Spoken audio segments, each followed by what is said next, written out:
Tadi Bung Rocky menyebut-nyebut Pak Jokowi. Apa kaitannya Pak Jokowi dengan MK? Saya sampai detik ini juga saya tidak bisa menalar, karena kalau saya biasa wartawan tuh harus ada fakta, data, baru kita kemudian menggunakan logika.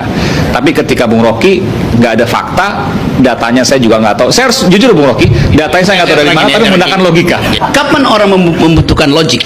Kalau punya fakta dan data. Salah, justru kalau tidak ada fakta dan data. Logika hanya diperlukan untuk menghimpun proposisi supaya ada kesimpulan. Kalau data Anda nggak perlu berpikir, datanya sendiri udah fakta, datanya sendiri udah bicara. Tapi bagaimana mungkin orang bisa menggunakan logikanya tanpa dia punya dasar fakta dan data? Saya ulangi ya dalilnya. Kalau ada data, ngapain lu berpikir? Karena mau analisis. Ini gue lempar, jatuh. Dia jatuh, beratnya bertambah. Kalau ini saya hilangin, saya bilang seandainya you lempar itu, bertambah nggak beratnya tuh? Mana datanya? Hukum gravitasi bilang begitu. Itu dalilnya. Jadi cara berpikir itu built in di dalam kepala kita.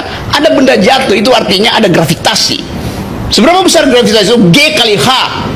Massa kali jarak ke bumi itu. Itu data apa hipotesis apa logika? Logika. Agak nggak? Ya. Tapi itu sebuah fakta yang kemudian ditemukan oleh Newton, betul kan? Artinya itu hal yang kemudian merupakan sebuah fakta yang kemudian diturunkan melalui rumus-rumus. Nah, ketika Bung Rocky kemudian langsung lompat pada logika tanpa fakta dan data, bagaimana kemudian bisa berpikir? Tadi saya terangkan bahwa ada 3 hakim buat dissenting opinion. Boleh nggak saya tahu dari mana datangnya dissenting opinion? Dari kepalanya. Oke. Bagaimana you tahu dari kepalanya tuh? Bagaimana kalau di brief untuk dissenting opinion? Di dalam ketiadaan fakta dan data itu, saya pakai otak itu.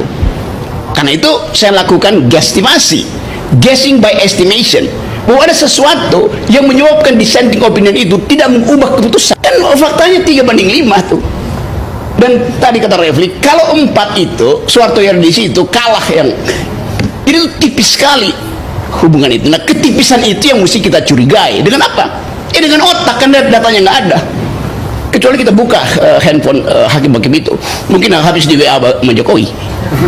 Kan soalnya itu. Nah, ini bicara kan mungkin itu kan potensi, bukan fakta, bukan data. Nah, dari mana kemudian bisa ada, ini seharusnya Anda ya?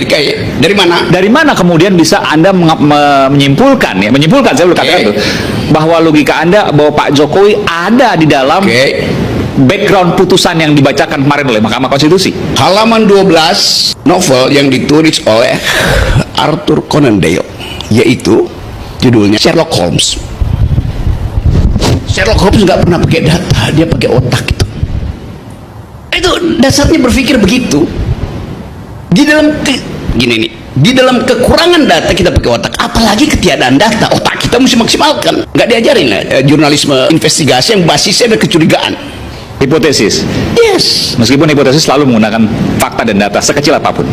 Sekarang kita tanya, seandainya semua data nggak ada, you pakai apa untuk pergi lakukan investigasi? Pasti akan mengumpulkan fakta dan data sekecil apapun. Pasti akan menemukan. Kata pasti akan menemukan karena otakmu kerja, pasti saya akan dapat di situ. Itu namanya heuristik. Menduga sambil mengukur tuh sebelum datanya tiba tuh. Nah, kalau datanya nggak tiba, berhenti berpikir. Harus terusin berpikirnya.